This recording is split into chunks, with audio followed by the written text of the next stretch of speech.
هەرچەندە هەرێم و بەغدا لەسەر ناردنی پشکی هەرێم گەیشتنە ڕێکەوتن و بە یاسا پشکی هەرێم لە بودجەی 2021 عێراق جێگیر کرا،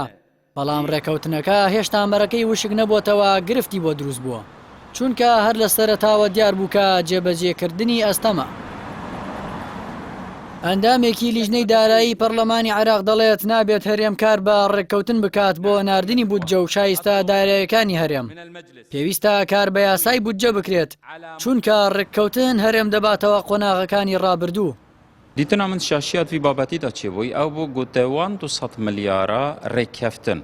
منینە ڕێککەفتن ji derveyî budcê me ye hey budce çunku her parekil dewleta Iraqê têta sarfkirin vêtin çarçoveyekî yasayî hebîtin ew çarçovê yasayî têta diyarkirin budcê da.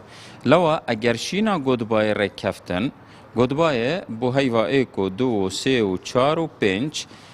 çunku budce neçûye buwarê cêbecêbûnê li zorîna kertê Iraqê û beşê Iraqê lewa em neçar bûn beref meqasê biçîn berek bêxîn wê berekeftinê heyvane derkeft 200 milyar bû nimûne û bo heyva şeşê damoçê fermanberê herêmê gîro nebîtin em dê 200 milyara firêkeyn û me sê licneyê firêkirîn bo parêzgeha Duhokê Hevlêrê Silêmaniyê bo tedqîq û wirdbîniyê eger ev gotba hiç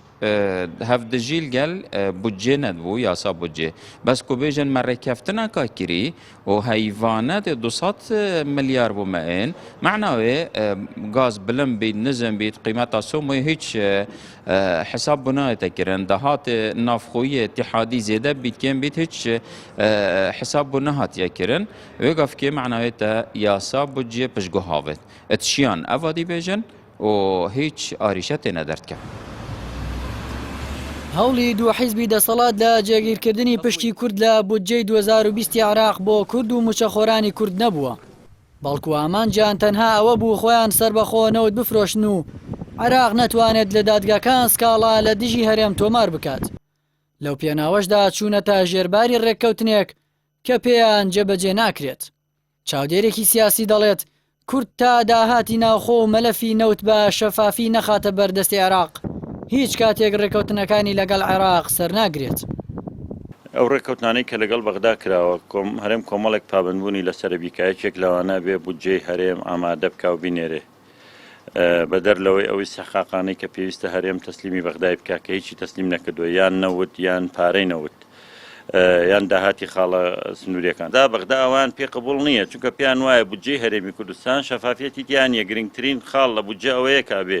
سەرچاوەی داهاتەکان هەمووی ڕوون و ئاشکرا بێ و پاشانی خەرجەکانی شتیا ڕوون و ئاشکرا بێ کە من پێم وایە هەرێمی کوردستان زیاد لە 10 ساڵیش زیاترە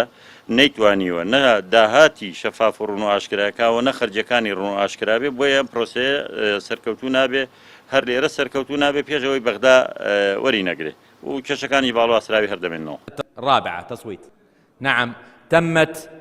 الموافقة أطلب من بەپێی یاسای بودجێ عێراق کورد پێویستە نیوەی داهاتە فیدراڵیەکان و داهاتی 250,000 بەرمیل نەوت بە نرخی سۆمۆڕادەستی حکوومەتی فیدراڵی بکات. لە بەرامبەریشدا عێراق موچە و شایستە دارایەکانی هەرێم دەنێرێت، بەڵام هەرێم لەم ڕێکەوتنەدا زیانی کردووە و دەرکەوتووە حکوومەتی هەرێم قەرزاریش دەبێت.